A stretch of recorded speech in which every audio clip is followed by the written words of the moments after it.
Oh, jeez. All right. Hey, everybody. Welcome to episode one of the Nerd Ensemble. My name is Don Kovach, and I'm here with my co host, Brett Dean. What's up, Brett? How are you doing, Don? Dude, I'm good. I'm good. We're gonna have some fun with this thing, I think. I think so. I Um, think so. we picked a great week to get started because it's like WWDC just ended today, I don't call it and WWDC. I call it Apple Christmas. I have heard that through the lore of things, but I'm definitely going to Yes. need some more background on that at some point. It, Because it is the I'm not that holiday cool. when Santa Jobs comes through your Ethernet port and brings all the good boys and girls of Apple Land whatever their hearts desire. Well, hopefully, and they certainly brought us plenty this year, didn't they? Uh, They certainly did. From a software standpoint, so far so good. So far so good. I know you had your heart set on some hardware Yeah, this time around, I but did. hopefully you'll get your maybe actual Santa will leave you your iMac under your tree this year. Nope. All right. Real Santa Well, is very cheap when it comes to me, but I'm hoping oh, Santa okay. Jobs will be even better. God rest his soul. Yes, indeed. Oh yeah. Um, so, well, should we just dive into it, man? Let's go right into it. All right. So All we had a right. little WWDC, and let's go ahead and let's crank that up in there. We can see. All right. Yeah. What did you think of the keynote this year? Because it was a way different format than we've ever seen. And Right. how long have you been watching keynotes for? Oh, at least a decade at this point. Yeah. So not as much as some folks, but I want to say 2010 was the first one that I tuned in for. Okay. Um, Also, the year I waited in line for the iPhone 4 launch overnight. That was a story. That was a story. That's right. It was fun. It was fun enough for me to say I'm good. Yeah. Um, but yeah, the oh my gosh, the presentation was super slick. Hmm. Um, heard all over. What are they going to do? They're going to do live on stage and minimal audience. So Right. and the fact that they chose to pre-record everything and use some really really great filming techniques was really Hmm. really cool. Yeah, I don't think they could have done the keynote on an empty stage, you know? Thinking about like how much of those past keynotes was generated by audience excitement and stuff like that. Right. And surprises, just I was watching some old Steve keynotes today, and I fell down the YouTube rabbit hole of watching some of those old keynotes, Oh, and nice. yeah, and to see his delivery, I mean, it's very different than what we got a couple days ago, but Hmm. you know, in a charming way, his delivery was just so good. The way he My favorite product launch that he ever did was the iPhone, the original one. Okay. And I remember watching that one cuz I'm old, and oh man, I've been watching keynotes. Yeah, as long as they've been, able to broadcast them on back then it Sure. was like QuickTime Live or something like that. Right. They would send them out, and I remember that iPhone one, and he got very quiet. It wasn't like this big rock and roll kind of thing like it's become now. Right. And I don't think that's Apple's fault necessarily, because if you've ever seen like Google's version or Microsoft's, they've been like steadily upping the rock and roll quotient of their keynote Oh yeah. presentations. And I think this was Apple's chance to do something a little bit different than the past 10 or 15 years. And I think it was very rock'em sock'em, but we'll talk about that in a second. For sure.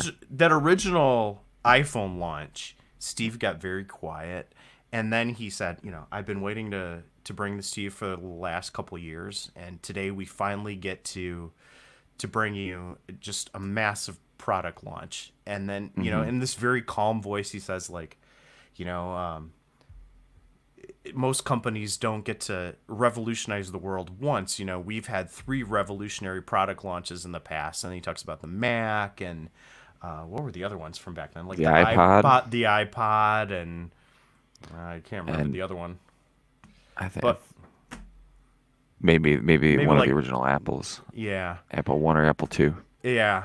And then he said, "Today we're going to launch 3 world-class products." Right. Do you remember that? And then Are you it was getting it? like, Are you "Are you getting it? getting it? Are you getting it?" Like Yep. a widescreen iPod, a phone, Hmm. a revolutionary internet communicator. Yep. And then like the audience just went, they were just blown away. I can't Yeah. say that I've been blown away since. That one's such a high bar, to hurdle over. Right. But I sort of like the change of pace. It was necessary. I mean, there's no way they could have done it. But to have a room full of empty people, not cheering, not clapping, I think it would have just sucked all the energy right out of it. So they had to generate energy a different way, with like wild camera movements and different settings across the new Apple Park and things like that. What'd you think of it? I mean, it was I loved the shots. The way the transitions were happening and how that was making all that happen. Looks like my video's cut out. So whatever. Okay, there we go. Awesome. Um, and how that was shot, and then um, how they showed us different areas of Apple Park that we've never seen before. We've seen the parts of the Steve Jobs Theater that they Mm-hmm. showed, but then the lab that they showed and the fitness center that they showed and some of the other areas that they showed, it was really really cool to kind of see that. Mm-hmm. Um, and I really enjoyed the introduction at the beginning, Tim kind of kicking things off and being.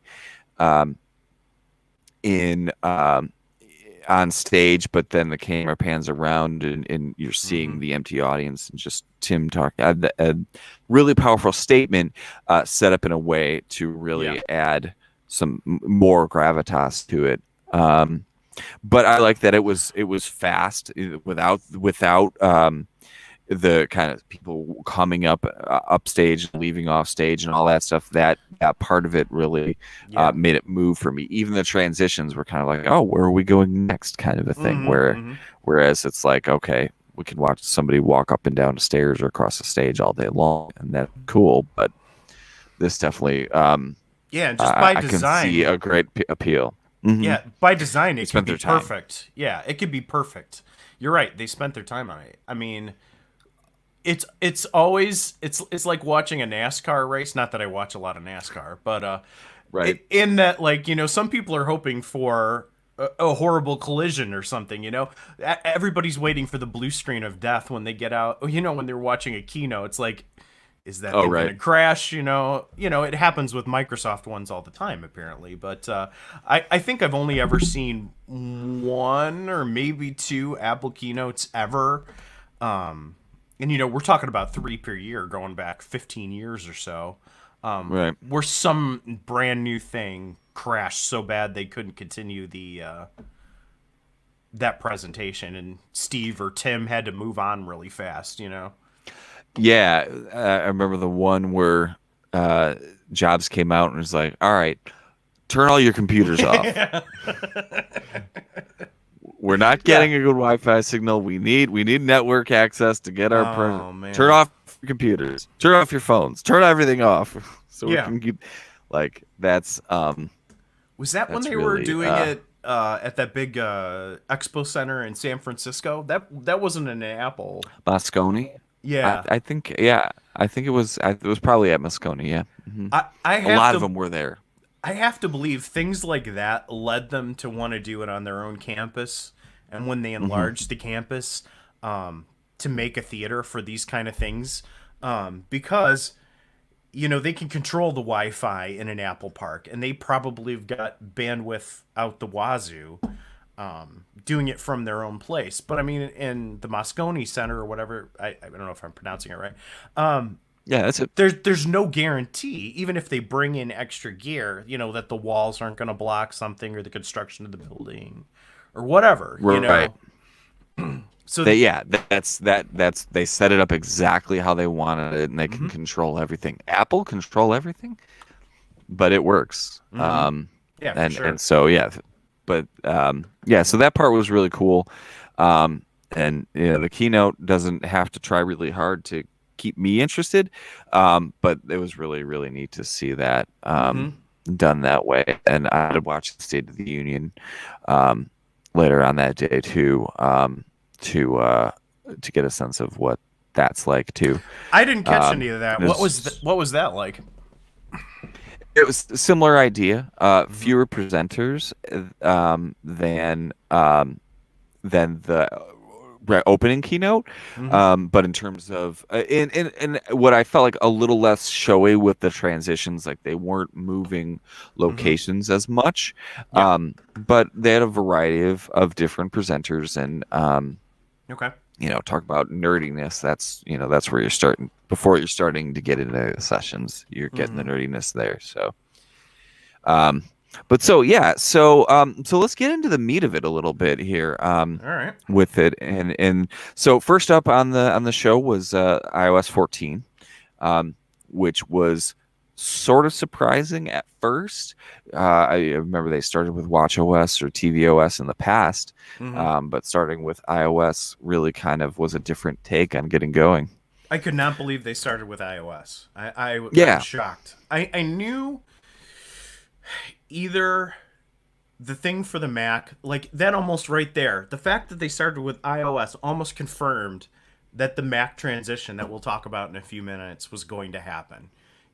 Because I can't remember the last time that the Mac was batting cleanup, where you need to place it sort of at the end to, for their wow factor segment, and it hasn't been at the end for a long time. So yeah, I mean that was telling right from the get go. yeah, that was really, um, but you could see, as it turned out, you could totally see like how that was the iOS portion was setting up everything Mm-hmm. for the rest of the show because of how much spoiler, how much iPad OS, iOS, and the Mac are starting to Yeah. merge even more, particularly with design. So the first thing that I talked about was the app library, and I did download the beta on my phone, and I am Mm-hmm. running it. Um, and I hadn't used the app library, but I think that for folks that are more than maybe using one or two pages of apps, I think that'll be a quick way to do it. Mm-hmm. Um, Yeah, I liked and all of that. I'm a little shaky about sort of the way they want to organize things, and I think I've seen that mentioned on some websites and some other people commenting on this kind of thing, as like Apple's self categorizing algorithm or whatever they use to, like, say like this is an entertainment app or this is whatever decides that doesn't do a great job, as you know, from like making folders. right. hmm And it seems to just be doing that automatically. Can you confirm that, having played with the beta? Yeah. I haven't. Again, that's one area that I have. I just downloaded on that today, Uh-huh. or late last night. So I really got into it today. I have not played with that piece of it yet, Hmm. but just from what they showed in the video, it's definitely a nicer way to organize apps visually, and like you said, by the smart aspects of it, collecting recently used, recently downloaded, most popular, Hmm. and putting them together. I think that'll be for folks that have 5, 6, 7 pages of apps. It'll definitely make a huge difference. Hmm. And it's all on one screen, so you just swipe up and down, and you can find it rather than swiping pages, Right. which is great. Would you have preferred the purely alphabetical listing, like an Android style alphabet listing of the apps? Would that have been something you would have wanted? I don't. I would be fine with that if that's what people wanted. Hmm. I think that like Apple Watch, like on my watch, I don't use the honeycomb little thing. I use Hmm. the scrolling list, and so that reminds me very much of that. Hmm. Um, and that I'm okay with that, but I think I tend to have a lot more apps on my phone, obviously, than I would on my watch. So it wouldn't be my preferred method, but I think that some people would definitely appeal. It would appeal to them that way. Um, so that'll be fun to try it out, though, and I'll definitely have some more feedback once I get to play with that. So the next thing was widgets, um, Oh. and there's definitely a bit of an echo from uh, I would say from Microsoft Windows Phone and Live Mm-hmm. Tiles. Mm-hmm. But then there's also the Android flavor, and of course, all the Android folks are going to say, Mm-hmm. well, Android's had it for a long time. Yes, they have. You're right about that. This is late to the game. What do you think about that? Well, I mean, is it shades of Android? Yeah, maybe. I think back to I remember when somebody, way back in the early days of the smartphone, showed up and had an Android phone, and those widgets were just a mess, and they have never looked good or behaved well since. And Hmm. I've had a few Android devices, never my main phone, but I've had them just to kind of keep up with, what's going on, like a tablet, a kind of inexpensive tablet, just to kind of, see what's going on in that world. And those things are Okay. always seem like garbage to me. I mean, they're never that good. They've never won me over, but it's something that you always kind of in the back of your mind say, if Apple did this, I'd like to see where this could go because I bet they could Hmm. implement it really well. And it's taken forever. I mean, sort of that back of the head desire to have that has been around since, 2011, 12, something like that.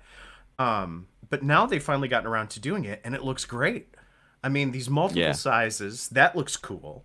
Um, my question is, having not played with the beta and you have, is when you go and click on them, I mean, I know they're there like live tiles and they present you with more information than just an icon.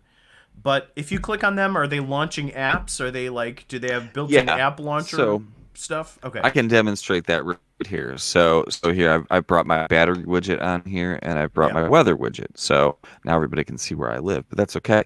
So click on the Mm-hmm. widget, Yep. opens up, and then the new weather app is kind of nice. Um, and then I kind of like how right here I can see my all of my battery things instead of swiping Mm-hmm. over Mm-hmm. the old thing.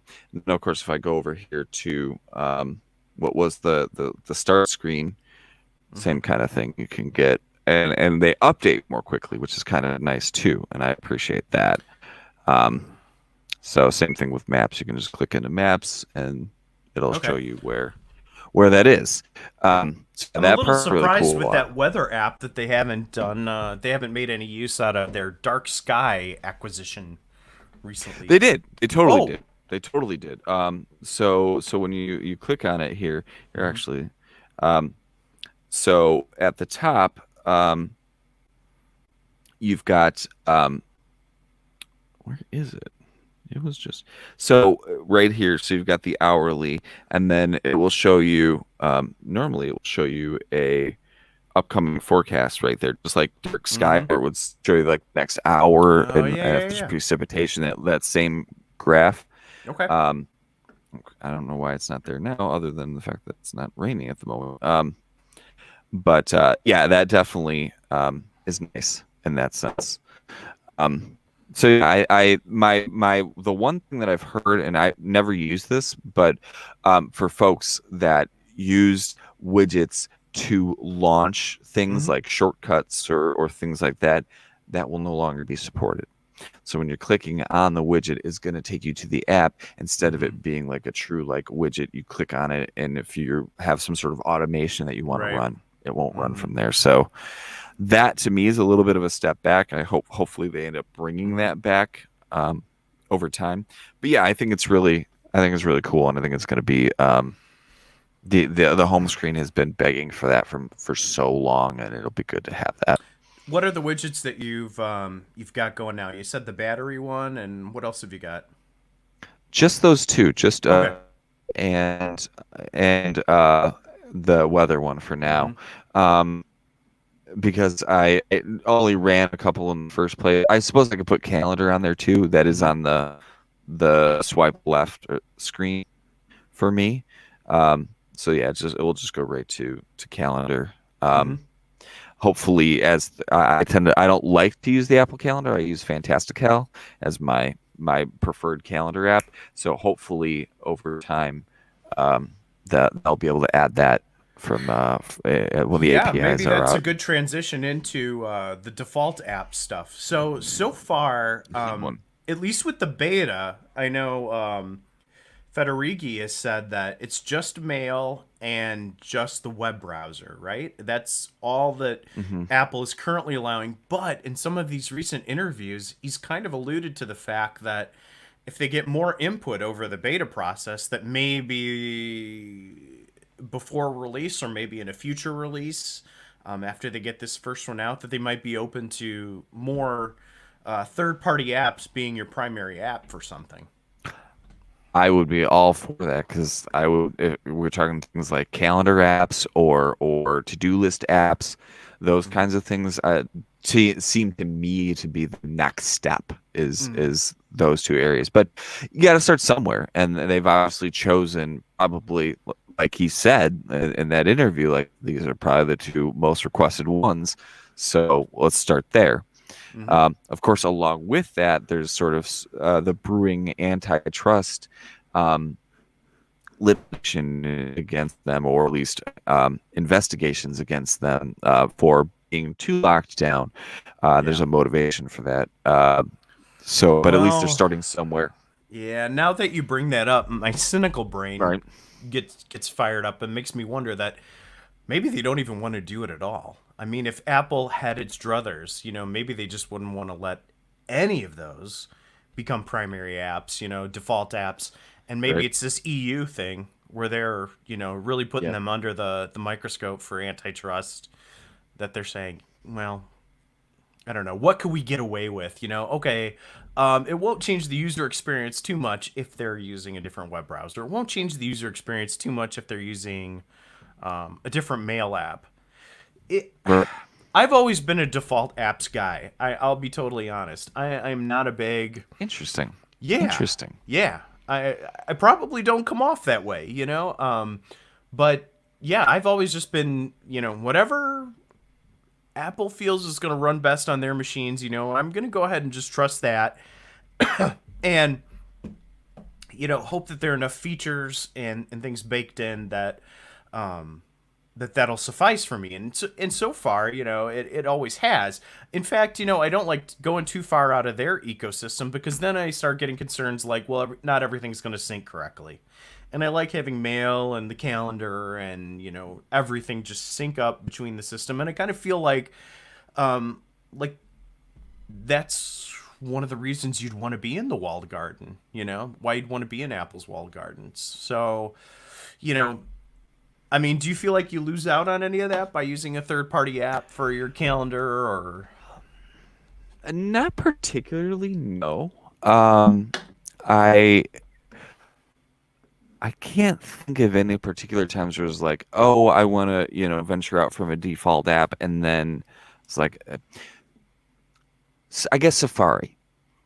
There was a time where I was considering becoming a Chrome person, and then I got smart again, um, because I think this safety and the security implications of Chrome, and mm-hmm, plus the fact that it's just a ridiculous battery hog on Mac OS. mm-hmm. Um, as we found out the other night when we were doing our test run. Yeah. Um, I That's okay. Like, people like it, and that's cool. That it should be there. It should be an option. Um, but in terms of calendar apps, fine. I do use reminders, but Mm-hmm, I also use third-party apps. I use Todoist mm-hmm. as my task manager of choice.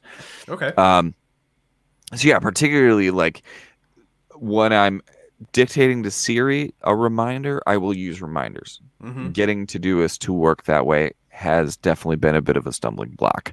Um, but the way that it syncs really nicely across all my devices, and I just like the interface a lot more, and it's got a little bit more power usery stuff than Mm-hmm. reminders, and that's what's nice. A lot of the Apple stuff is built in, and it's got your basic features, or maybe one or two above basic, but then Mm-hmm. when you get into you want more power usery stuff, you look elsewhere. There's a market there, so that's good.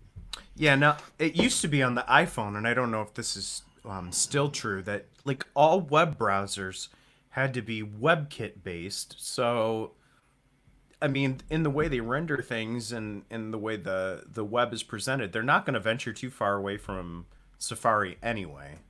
Hmm. I don't know if that's still the Yeah, case because I know like Chrome is forced to use what Apple does, and Edge is right. forced to use what Apple does, and even the Firefox, which I think is they still use their own proprietary stuff, and then on the iPhone and iOS, it's they have to use the same Right. setup as Apple. I don't know if that's still the case. Do you? I think it is, particularly on iOS and iPad OS. Mm-hmm. But and then you can see why when you're sitting at the Mac, why some are clearly better choices than others. Yeah. I'm running Firefox now for the Mm-hmm. first time in a long time. So far, so good. Like it's working just fine. Mm-hmm. Um, but yeah, I would prefer Safari if I it was supported by the software here. So Right. Right. um, yeah, but at least there's choices, and I think that's important. Um, Especially on iOS now, where iOS tends to be more locked down. Mm-hmm. Uh, so one other thing, I have used the picture-in-picture video. I was having a FaceTime with my kid yesterday, Mm-hmm. and I went to go check something real fast, and the FaceTime call zoomed into a small window up in the corner and stayed on, and I was able to Ooh, navigate the phone. And I was like, oh, this is really nice. I like this. that's huge. Okay, so yeah, because before, if you got that incoming FaceTime call, and you're like, oh, I gotta check this message, and you swipe up, and then your person goes off, and they're Hmm. Right, then I mean, then they're looking back at themselves, or they get a paused screen on their side, right? So, right. I mean, in effect, I mean, you're helping yourself and the person on the other side by having this feature now on the platform. Yeah, yeah, and the fact that it's not trying to be such a dominant thing Mm-hmm. allows you, particularly in the iPhone. I mean, we've had picture in picture on the iPad for a while, but to have it on the iPhone and to, like you said, continue to be able to do things is Mm-hmm. really nice, and it was really fluid. Um, so that and so I can imagine, watching a YouTube video or Mm-hmm. some, Disney Plus show, whatever it is, that you'd be able to do that. And so that's what my original thought was, is that, oh well, this is great. I can watch a YouTube thing and then be taking notes or whatever. But the fact that it happens during FaceTime was great. Question. What you got? I got a Yep. question. Okay, so you've tried it with YouTube. Is this On the Apple's iPad. way? Okay, is this Apple's way Not in around this. YouTube Premium? Do you subscribe to YouTube Premium? Because I did for a before, time. okay, before, excuse me, teenage voice crack. There, did you hear that? Happens Before, to everybody. before, Diagnosis? Puberty. yes, yes. Soon my beard will come in thicker. Um, I don't even know what I was talking about now. Yeah, Anyway, YouTube before, Premium. yeah, I don't think it's going to have an effect on YouTube Premium. Like if you are subscribed, yeah, you're going to be able to continue the video. yeah, but what if I I'm can not? imagine. What if I'm not? Is this Apple's way Then around it? Will I still get picture in picture? I'm going to guess not. I think that's a limitation on the YouTube app itself. For if it's in Safari, yeah, that might work. Um, but I can't imagine. I don't know. Well, they don't have those APIs baked in yet. So, and of course the iOS 14 version of YouTube isn't the app, because I prefer the app. So it'll be interesting to see how that works out. Here's the thing, like Apple's got this way of when its developers submit something into the App Store and then as users we all download it, they've got their way of like, elbowing that developer into doing what they want. I'm surprised they haven't said to Google, "Hey, we're doing picture in picture. You need to make YouTube play nice with that." You know, Hmm. just as they're making some of these other small developers like conform to the 70-30 dollar split. They're like, well, it's our platform. We made it. You're taking advantage of it. You got to do the 70-30 or take a hike. I'm surprised they're not Yeah. saying to YouTube, like, okay, everybody is doing picture in picture except you guys. Like, let's do this, Yeah, they have had a long-standing little back and forth, whether it's you can't watch 4K YouTube on Yeah. any Apple device because the codec that they use is Mm-hmm. Apple chooses not to support it and Right. Google refuses to change it. Um, so yeah, I can, even though they're partnering together on some of the tracking for COVID-19 Mm-hmm. and that stuff, and they talked about an advisory board that they're creating for um, smart device privacy with Mm-hmm. Amazon and Google and other companies too. Like they're still going to find their ways to butt heads, and this I could totally believe that this is going to be another one of those, Yeah. 100%. With that smart home thing that you just brought up, I thought that was going to lead into something bigger. I don't know if you did too. I got the tingles like well, maybe Okay. they're going to make all the Nest stuff, and the HomeKit stuff talk nicer. And that would be part of that security initiative. Like Apple would bring something to the party in the form of their, excellent security expertise, and then Google would bring sort of like the infrastructure of all Right. these Nest devices. I'm still burned years later that Apple wasn't quicker on the draw and didn't buy Nest, but water under the Yeah. bridge. Yeah. Seeing as how we're started by Tony Fidel. Yeah. But yeah, no, I'm with maybe that's still to come. Yeah, it would have been nice to really hit that home run off the bat. Mm, But maybe that's still coming. I wouldn't be surprised. Especially if that the consortium that they created really takes off. I could totally that would yeah. that would be Yeah. good because there needs to be more options that play nice with the HomeKit. Um, so another thing that's out to me is Siri has improved a lot, both Mm-hmm. on iPadOS and iOS, and even macOS with macOS 11. Ooh, 11. Um, so I have used that several times. Mm-hmm. I got to tell you, I love the fact that it does not take over the screen. So I can demo this for you real quick. Please. So click it. Hey Siri, and there you see it down at the bottom there. And that's just where it will wait. Okay. And Can then you so when I tell it to can do something, it pops up on a bubble like that. ah. So Can you interact yeah, with the other apps that are up there on top while the Siri thing good pops up on the question. bottom? Let's find out. Search the web for pizza. I did, but then what happened was, as soon as I clicked on it, it registered the click. It stopped Siri. I So kind of figured as much. Yeah. yeah. Was that one of So the so that things? Yeah, I think I was watching the link that you sent me the other day about Federighi talking to John Gruber, and yeah. I think they touched on that for just a second, and I didn't understand his response just off the bat. I wanted to go back and rewatch that, but I never had a chance. But you just discovered it for me, so there you go. Yeah, that's so. But it feels faster. I love the fact that when I have hue lights here, and when I tell it to turn on the lights, it doesn't talk back to me anymore, and it Mm-hmm. doesn't say all these ridiculously long phrases that just drove me insane. Mm-hmm. I'd literally be yelling at Siri, and it's ridiculous. Not in the fun way like we did in 2011 when it first came out, but like it's I don't need to know. Yes, done. Yes, turned on. The lights are like okay, great. Just Right. do it Right. and be done. Mm-hmm. So it seems to work faster, and the translation improvements are great. Haven't run those yet, and the fact that dictation now runs on device. I do use dictation a fair bit, particularly while driving, Mm-hmm. and the fact that that works so much better. It's faster.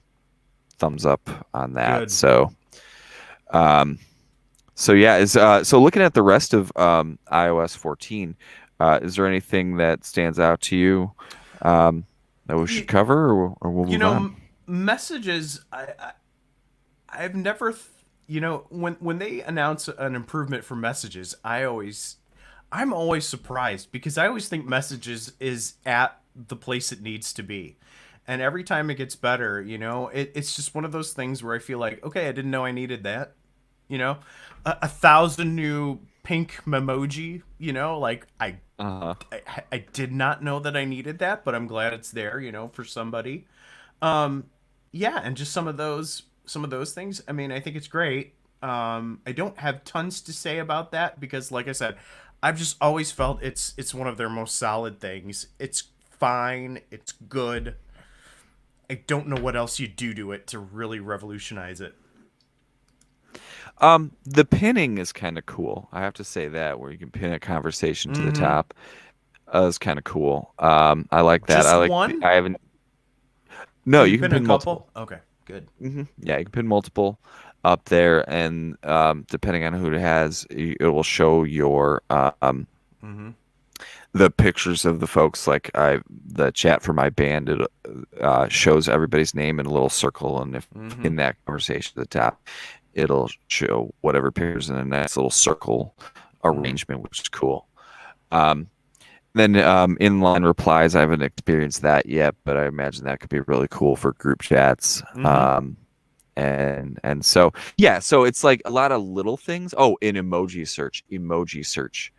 Um, Oh, thank when you goodness. go Yeah. when you go to look for an emoji, you can type in what you want, Mm-hmm. um, and that seems pretty cool too. So yeah, they've made a great app better, a great system better, Mm-hmm. and so you want to see those things where they're continuing to innovate in other areas, but they know what they're good at, and they're just going to keep making those tweaks. Mm-hmm.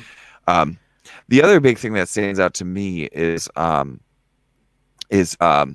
the app clips.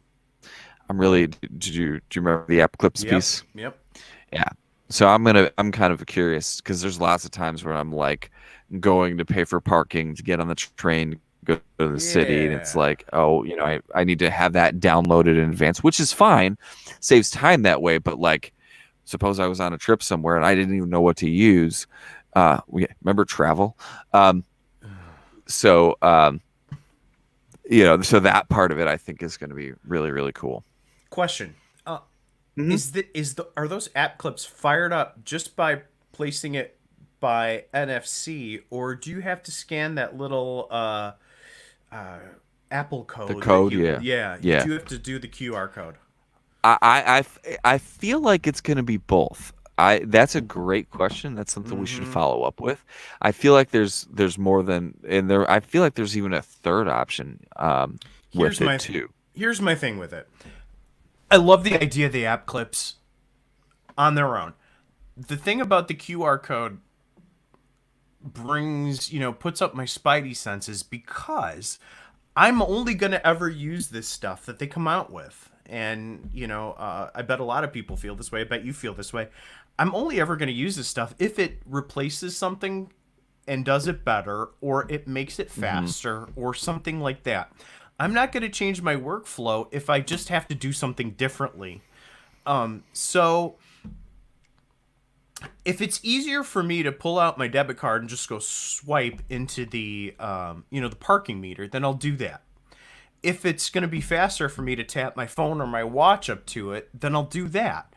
But if I have to get out the phone and then position it so that the QR code lines up Right. just right with the camera, and I got to do the camera app and then launch the thing, and then it'll bring up the app clip, and I mean, I could be done.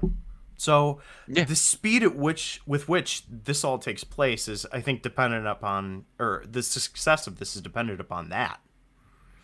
That's a great point. That's a great point. I mean, of course, all the demos they showed were super fast, but of Mm-hmm. course, well set up in advance. So yeah, I think, um, yeah, I could totally see it being something differently.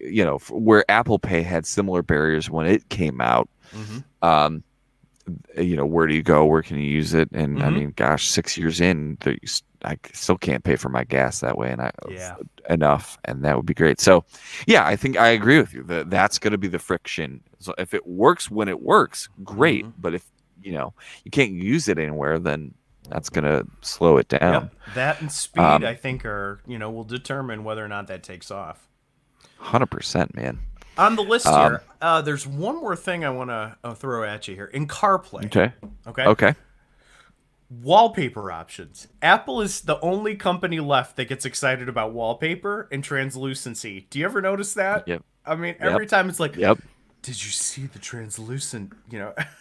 They Yep. love it. And I love that It's they love it. And I love that they get yeah. excited about. I remember going back, to some of the old ones. I remember an old Jobs keynote where he fires up something, and the background image was the grass. Do you remember the grass that laid the default Mhm. that like laid over on itself from side to side? And he's like, look at this beautiful image and in high def of grass, with the dewdrops on it. And he went on for forever about this dewy Yep. grass. It's like, I'm glad Apple still gets excited about wallpaper, and I'm glad they still get excited about translucency like it's brand new. But it's a little charming thing Yeah, about them. yeah, man. And it's a small detail, but it Mm-hmm. just shows that there are certain areas where they will absolutely sweat the details. Yeah. And I thought I wasn't sure how it was going to turn out now that Johnny Ive is gone. Um, and obviously a lot of this was, in motion, while he was still at Apple. But still, like the fact that the way that they're still pushing those Mm. areas is really good. I agree with you. One more I thing agree about with the you. CarPlay, and then I got a big question for you. Okay. The digital key thing is rad. That is totally rad. Yes. But it made all of our cars obsolete that second. You can't True. add it. You can't. I mean, I don't think. Yeah. I don't think No, you can add I, it. I would maybe some certain German companies or something like that are going to go ahead and be able to add it later, but I doubt it. I think it's going to be one of those things where it's just to encourage people to upgrade, and car is not the same as a phone or a Right. computer or TV. You got to wait your Um, 5 or whatever years, however long you keep a car, and then yeah, and like we were talking about the other night, it's like if you have to take your phone out and touch it to the door every time you do it, like there's a level of friction there mm, that doesn't exist for me right now. As long as my key's in my pocket, I just yeah, put my hand in the door handle, yep, it opens. same. Um, I think it's going to be more secure, but yeah, I'm glad you brought that up Yeah, because and the that is true. sharing of the car key is pretty rad too. That you can text message your car key to somebody. That's cool. I mean, I don't know how much car Yeah, sharing people are doing. I mean, I'm thinking on the amount of people I'd share my car key with is rather limited. But yeah. I don't But know. they're gonna all be people in your house, Yeah, right? yeah, When everybody's ready to do that, then that's gonna make a lot of sense. yeah. And And it's hopefully such a we'll have yeah. And when you think about a car, it's such a small thing. It's like you want a solid engine, a company with a good reputation, maybe a little fun element. I think you enjoy a little fun element in your car selection. I do, yep. and then it's amazing that in addition to that CarPlay has become like a deal breaker. My wife just Hmm. got a car, and it's like it was a deal breaker. Like no CarPlay, no car. It's like activate that thing, or we're not getting this car or whatever. So I mean, I think this will become one of those must-have things on a car for people that have an iPhone or a watch or something like that. But it's got to be I agree. seamless. It's got to be fast. If it's not fast, then nobody's going to want to do it. I mean, and like you mentioned, like you just walk up to your car, you pull the handle, the door opens because it senses your key in your pocket. Right. Even if I have to go like this with my watch to it, that's something additional that I don't have to do now. I don't know. I mean, I have Yeah, faith it's they'll gonna be a work this trade. out.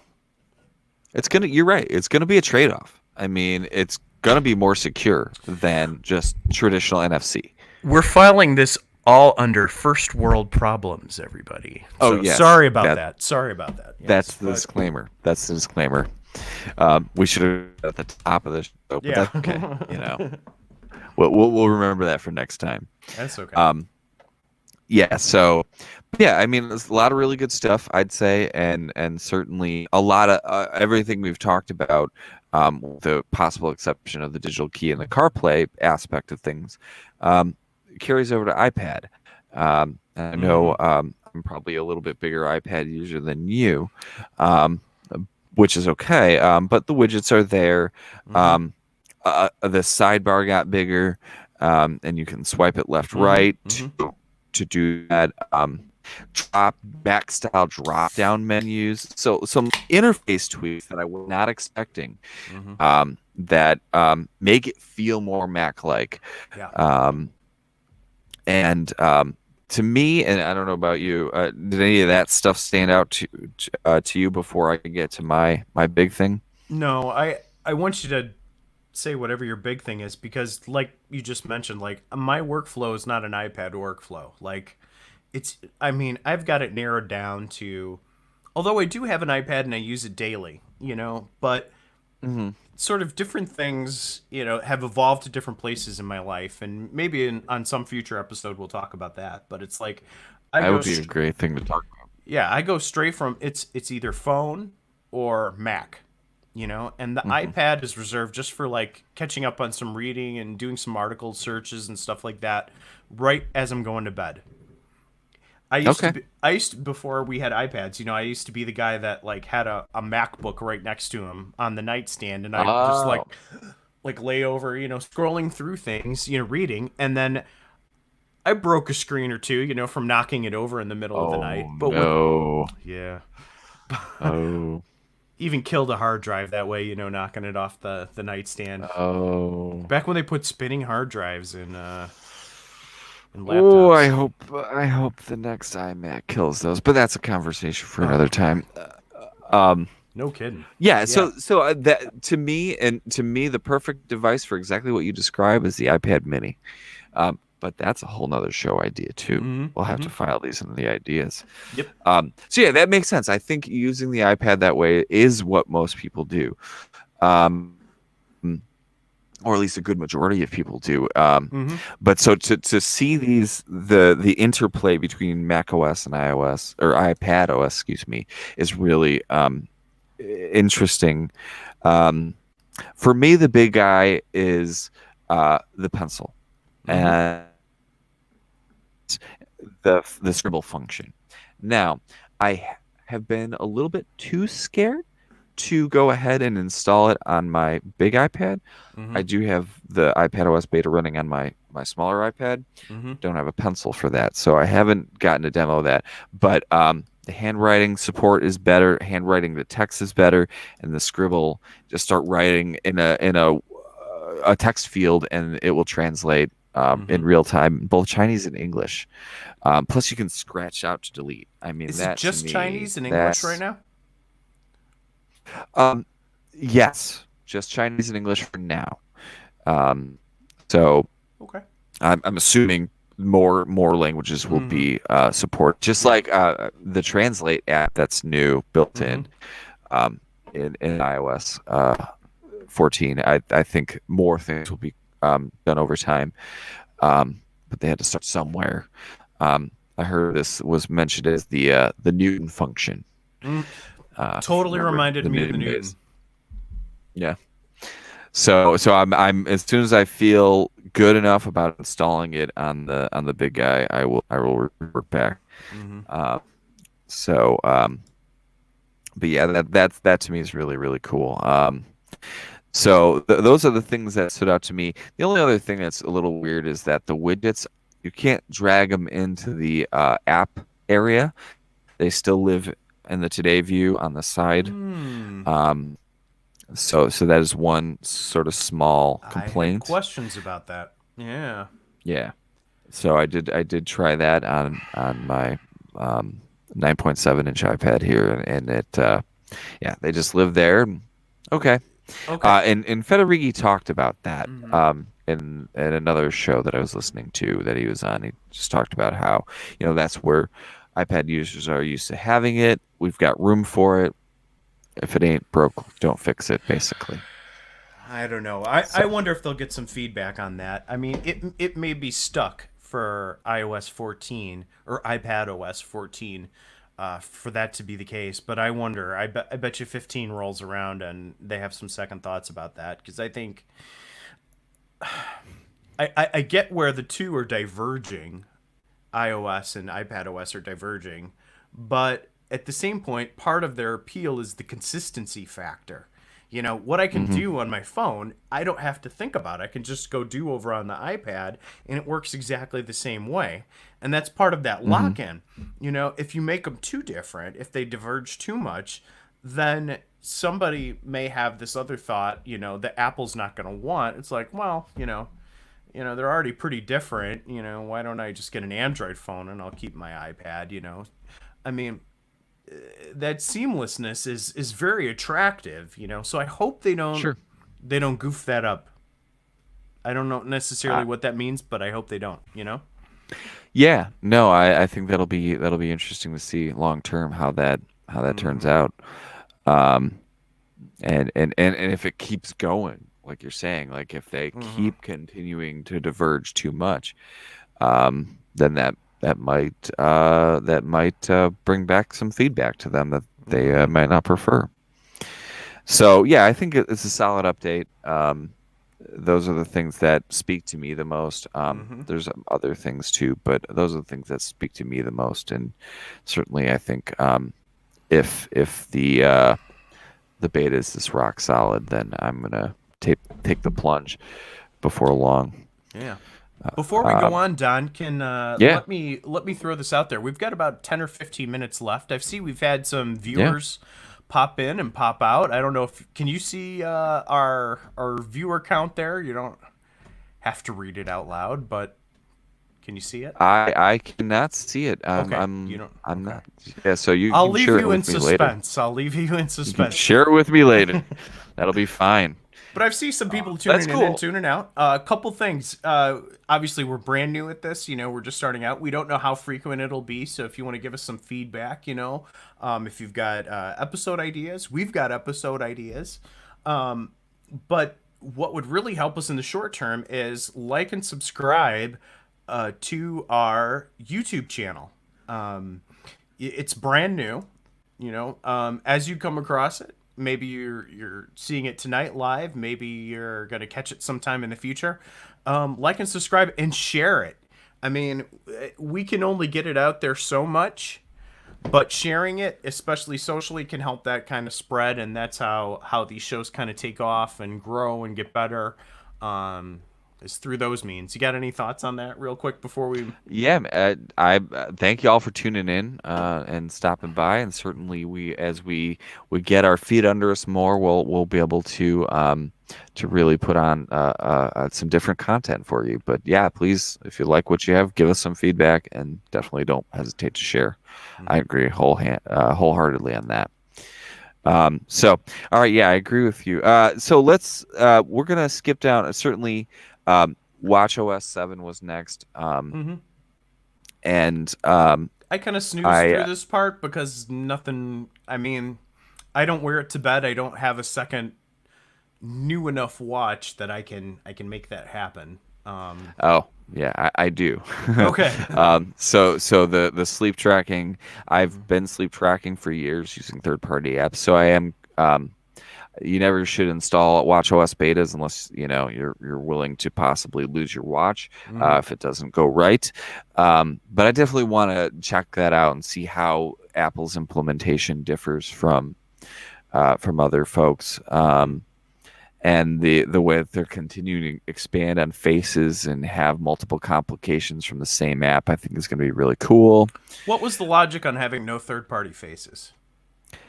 I think they're going there. I think with the progress that they keep making with the complications and all that, and what they've done this year with having more than one complication per app, I think it's getting there. It's just very slowly moving in that direction instead of it sort of becoming open season. Mm-hmm. Let's continue to incrementally build our way there. So I could see it in the next few years, and I know a lot of people would be super happy about that. They're probably thinking like, do we charge for it? Do we not charge for it? Similar to the way podcasts started out. Is it going to be a free medium? Or watch faces? Will it cost? Is Sure. does Rolex want to sell a $2,000 watch face that just says Rolex on it? And I bet they're battling with that sort of the ethics of that store possibility. It would. They're always looking to improve services revenue, and I think it would be a great way to make more revenue. I mean, they do have Mm-hmm. the Hermes and the Nike partnerships, and Mm-hmm. those things definitely make the watch more of a platform. But yeah, I think third party faces would be a great way to start doing that. And an easy Mm-hmm. way for them to make money as long as the foundation is there. Mm-hmm. Um, I like the new core training workout. Sounds really good. Mm-hmm. Um, and the hand washing in these That current was cool. times with Mm-hmm. COVID-19, I think that'll be really, really, really cool. So yeah, it sounds to me like we got some really nice improvements, and I'm certainly excited to download the beta and get that going. So yeah, that'll be fun. I will definitely report back on that as All well. right. Privacy, I love the focus on privacy. I know that I happened to step out the part where they talked about spatial audio in the AirPods Pro. Mm-hmm. That'll be really cool. But that'll be something that maybe we can cover in a separate episode. But anyway, back to privacy. Have you ever used Sign In with Apple on anything? Just a couple times, and to be honest with Okay. you, at least half of the times that I've tried it, it hasn't worked. There's been some kind of like thing where it just gets stuck in a continuous refresh thing, or it hasn't quite made it on. It hasn't been very successful. I'd like to see it more because I mean the world is replete with sign in through Facebook, sign in through Google, sign in through Microsoft now. I Oh, I have seen that. Yeah. Yeah, I'd like for the trust factor of sign in through Apple to be there sooner rather than later. I'd really, it, I it's agree. it's getting weird out there, man. I mean, it used to be. I mean, I don't know if you remember, just like 5-10 years ago. I mean, the common wisdom was if you had a Mac or some Apple device that there weren't enough of them in the world that anybody would write a virus for them. Nobody would bother to spend the time resources to hack them. But that's not the Right. case anymore. I mean, Apple is sort of the big dog now, and they sort of have that obligation to make security work. So I'd like to see that. I agree. I agree. Especially with some of the HomeKit stuff Mm-hmm. too. I like what they're doing with that and the tracking and recording controls.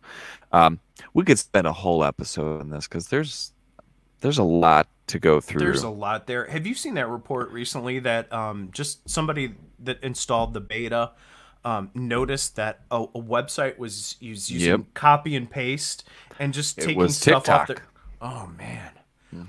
The And TikTok app. had they not had iOS 14 on there, they would not have known that it was even doing that grab. I love that Apple is ratting out those apps. That's fantastic. They should be. And yeah, and they're taking a lead on Mm-hmm. that versus just letting it be open season. A little too late in my personal opinion, but I suppose you could say it's better than what we had before for sure. Yeah. And the little recording that's really unintrusive, and I like how that is. You can see Mm-hmm. it, but it doesn't like jump out at you. It's kind of cool. Mm-hmm. So that was that. Then we had the TV stuff, and I know we're both Apple TV users. Mm-hmm. Picture-in-picture AirPlay workouts that could be cool for folks who like to Mm-hmm. watch workout videos to along with that. That could be really cool. And of course, Apple TV Plus, some new Apple TV Plus content Mm-hmm. looked really cool. So I'll have to see how that goes. But I think we need to go to the big stuff here. I think we need Or to move should on we to. save this for a future episode because we're coming up on an hour? Oh, we could do that. That we could do a whole episode on I just think on so. just Mac OS 11. I think so. Um, okay, Here's so one I'm good thing. with that. Here's one thing. This whole keynote, Apple's debuting so much new stuff with this one. They have a whole new keynote method. I don't know if they're going to trot this out ever again after COVID goes away, but it was Hmm. cool. I mean, it was super cool. And the design refresh of Mac OS, which we'll talk about in that now future episode. One thing I want to say about that is I feel like, I don't know if you feel like this. I feel like the Mac just got a visual refresh not that long ago. You Yeah, know, with Yosemite, yeah, sure. yeah, Yosemite, and it's been good. I didn't like it at first. I was very against it at first because I was a skeuomorphism aficionado. I kind of dug that, Hmm. but over time I see the necessity for this because you can't continue to reinforce skeuomorphic things that nobody will know what they are. In the future. Um, like a physical real notepad. Maybe in the future nobody will know what that looks like. So why skeuomorphize that with an image of a notepad? Or my favorite one, and by that I mean it sarcastically, my favorite one was the podcast app on iOS. Do you remember? It was a reel-to-reel tape machine. Oh my gosh, I forgot about that. It's like nobody, I mean, even our generation, we've never used a reel-to-reel tape machine. Right. So for God's sake, why did they, skeuomorphize that in that way? So I can understand that those things have gone away. It frees up the screen for a lot more useful information. That's true. And I liked this refresh, but the sense I got from the whole presentation is, and I don't mean this to be crass, and if I'm going too far in saying this, let me know.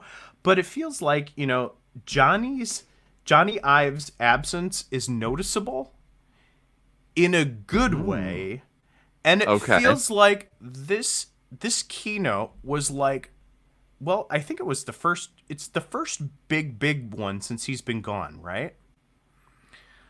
Yes. So my theory is this is like Apple's coming out party for like post breakup syndrome. It's like they've just broken up with a longtime partner, and now they're ready to get back out there and take on the world. It's like we're doing our own thing now, baby.